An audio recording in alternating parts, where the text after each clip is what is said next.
हर हर महादेव।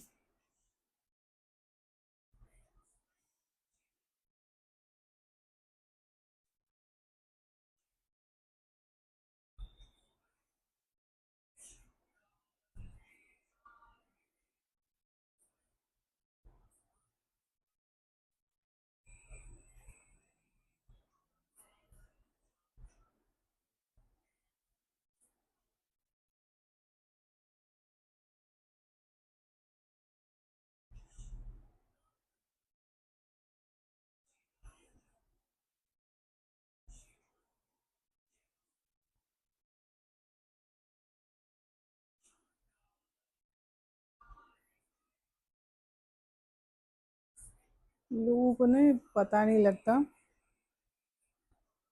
पर रिश्तेदारों से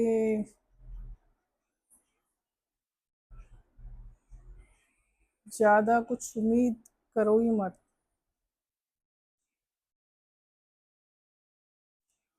कई बार ऐसा होता है कि जैसे बड़ी फैमिली होती है, ठीक है, और वो डिवाइड हो जाती है। पीढ़ियाँ कहते हैं ना जिन्हें, तो उसमें हो जाते हैं ताऊ चाचा में डिवाइड। तो कुछ इसमें ऐसे लोग होते हैं जिन पे ना पिशाच दोष चल रहा होता है। पिशाच दोष क्या होता है कि अगर किसी के घर में किसी ने सुसाइड कर लिया है, तो वो ऑटोमेटिकली मतलब पहले तो प्रेत उसमें रहा, फिर बाद में वो पिशाच के उसमें चला गया बूढ़ा होने के बाद, क्योंकि इनकी भी एज बढ़ती है। इनकी भी एज जैसे 32 साल का कोई, ये लगा लो अगर बचपन में कोई बच्चा गुजरा है ना,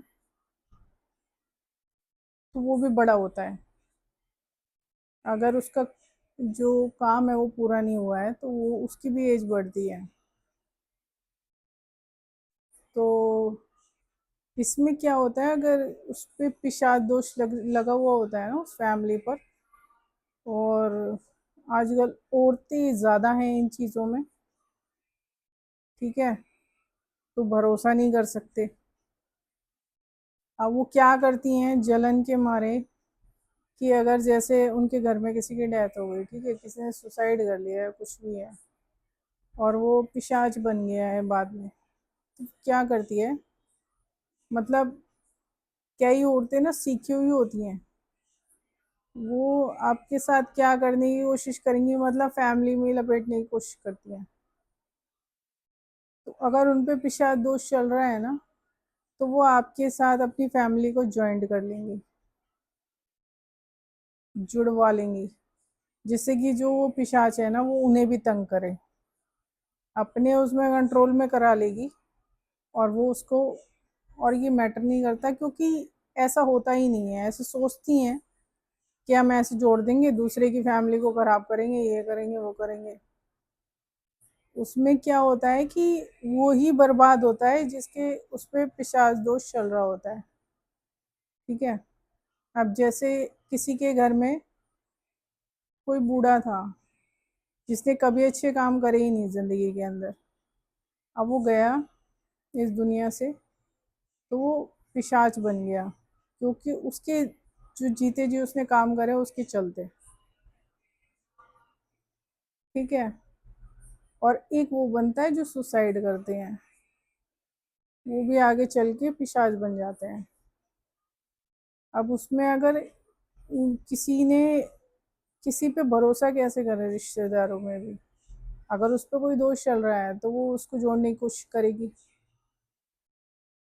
ठीक है। मैंने किसी का देखा है कि उसने ना अपना घर, अपने घर की जो नींव रखी है ना, वो अमावस्या को ही रखी है। क्या अमावस्या को आप रखते हो नींव? कोई भी नहीं रखता घर की नींव, उसने रखी है। उसने अपने शॉप की नींव भी उसी पे ही रखी, अमावस्या पर। तो वो क्यों रखी कि उसे लगता था कि वो जोड़ने के बाद उसकी सारी प्रॉब्लम जैसे ख़त्म सी हो जाएगी, ठीक है। जो करने वाले होते हैं ना, वो ऐसी बर्बाद करने के लिए सोचेंगे कि उसका दोष आपको भी लगे, लेकिन होता इन्हीं के साथ है। उनकी संतान सही रास्ते पे चलती नहीं है और घर में कलेश ख़त्म नहीं होते हैं, ठीक है। और मुक्ति और मोक्ष तो भूल ही जाओ, पूजा पाठ उनका लगता नहीं है कराया हुआ, क्योंकि वो पहले से ही गलत रास्ते पर है। अगर तुम्हारे घर पे किसी का दोष चढ़ा हुआ है, इसका मतलब ये नहीं है कि तुम दूसरी फैमिली को भी बर्बाद करो। तो तुम्हारा इतना सोचना ही बेवकूफ़ी है, क्योंकि सबके अपने कर्म चलते हैं। और अगर तुमने जोड़कर ये ऐसे कुछ करा है ना, तो वो सबसे बड़ी गलती है। अब किसी पे क्या भरोसा करो, कैसे कर सकते हो किसी पे भरोसा? फैमिली में ही, परिवारों में ही, जो ज़्यादातर लोगों में, कुछ दुष्ट लोगों में मैंने ये आदत देखी है कि वो ना अपनी गिरा दूसरे पे डालने की कोशिश करते हैं, और वैसे नहीं डलती तो जुड़वा लेते हैं अपनी फैमिली को, उससे जुड़ो, ज्वाइंट कर देंगे, कि जिससे कि वो परेशानी झेल रहा था वो वही परेशानी वो भी झेले। अगर उस वो सत्कर्म कर रहा है तो उसको भी सत्कर्म मिले, लेकिन सत्कर्म ऐसे नहीं होता है, ऐसे नहीं मिलता है।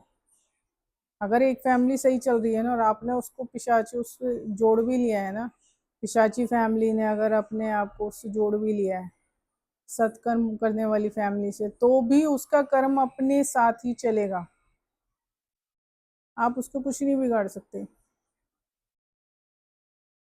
इसीलिए कहती हूँ सही काम करो, गलत रास्ते पे मत जाओ, ठीक है। जो ऐसे अगर रिश्तेदार हैं आपके, कि अगर किसी ने वो करी है तो सुसाइड वगैरह करी है, तो वो लोग क्या करते हैं कि वो भी परेशान हो तो वो भी हो, ऐसे जोड़ने की ना कोशिश करते हैं। और ये गलत फहमी होती है, वहीं पर ही लोगों की गलत फहमी होती है।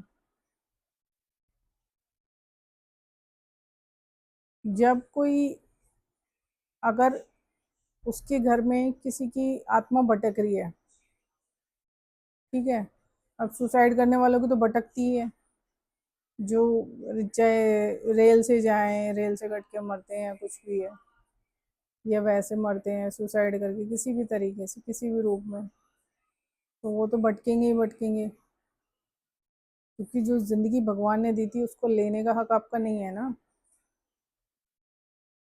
ठीक है। वो दोष अपना ना दूसरों पे मढ़ते हैं, कि इसकी वजह से परेशान हो, इसकी वजह से परेशान। परेशान इंसान ज्यादातर जो गलत कर्मों में होएगा ना, वो यही करेगा, वो दूसरों को कोसने का काम करेगा। फैमिली से जितना ज्यादा डिटैच रहोगे ना, उतना अच्छा है। तो जिस तरीके से मैंने डिटैचमेंट सीखी हुई है, कि मैं अपनी किसी भी रिश्तेदार से, किसी से कोई वो नहीं रखती, तो मैं मन ही मन में क्या रेगुलरली क्या बोलते रहती हूँ कि मेरा इनसे कोई नाता नहीं है, मेरा इनसे कोई नाता नहीं है, मेरा इनसे दूर तक नाता नहीं है, मेरा इनसे कभी कोई नाता था ही नहीं।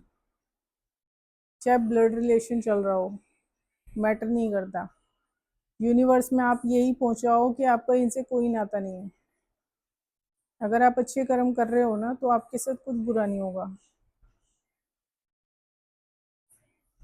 मैंने ऐसा क्यों करा है, क्योंकि आध्यात्मिक तौर पर हम मोक्ष नहीं पा सकते जब तक हम इन रिश्तों में बंधे हुए हैं, उन्हीं के बीच हम घूमते रहेंगे ना, तो जो उनके कर्म होते हैं ना, वो आप पर भी इफेक्ट करेंगे ही करेंगे। इनके कर्मों का मेरे ऊपर इफेक्ट ना पड़े, इस वजह से मैंने डिटैचमेंट सीखी है। लोगों से दूर होना बहुत ज़रूरी होता है। रिश्ते आपको कंप्लीट नहीं करते हैं, अनकंप्लीट करके रख देते हैं, आप तितर बितर हो जाते हो अंदर से। तो अगर अंदर का शोर खत्म करना है ना, तो सबसे पहले आपको जो बाहर के लोग मिले हुए हैं ना, उनसे दूर होना पड़ेगा, तब जाके ये अंदर का शोर खत्म होता है। मेरी बुआ, मेरी ताई, मेरी चाची, मेरा चाचा, सब बनावटी है, सब बनावटी है, यहाँ कुछ असली है ही नहीं। अगर आप इन्हीं में फंसे रहोगे ना, मोक्ष पा ही नहीं सकते। और दोषपूर्ण और हो जाओगे अगर ऐसे किसी पे, मैंने बताया ना पिशाच दोष चल रहा है किसी की फैमिली पे, अगर आप आना जाना उसके यहाँ करोगे तो आप पे भी असर करेगा, उसकी वाइब्स आप पे भी असर करेगी, आपके कर्म भी इफेक्ट होंगे। अगर आप सत्कर्म भी करोगे तो भी इफेक्ट होंगे। वो क्यों होंगे? क्योंकि आप उस फैमिली से जुड़े हुए हो, उस फैमिली में आना जाना कर रहे हो, उनसे बातचीत रख रहे हो, उनके फंक्शन में जा रहे हो, उनकी कथा वगैरह में जा रहे हो, छोटे से छोटे बड़े से बड़े फंक्शन में जा रहे हो। सबसे पहले ना अपने आप को डिटैच करना सीखो। अगर किसी पे प्रेत का वो चल रहा होता है, किसी की दादी भटक रही है, किसी का कोई कुछ भटक रहा है, तो वो आप पे भी इफेक्ट करेगा, क्योंकि आप उस घर में जा रहे हो। तो आप ऐसा कहना शुरू कर दो 24 घंटा कि मेरा इनसे दूर तक लेना देना नहीं है, मेरा इनसे कोई नाता नहीं है, मैं इन्हें नहीं जानता या नहीं जानती, मेरा इनसे कोई मतलब नहीं है। जब आप ये कहना सीखोगे ना, ये करना सीखोगे, क्योंकि अब किसी के रिश्तेदार दूध के धुले नहीं होते, क्योंकि हम अपने माता पिता को तो देखते हैं, ठीक है वो ईमानदार है,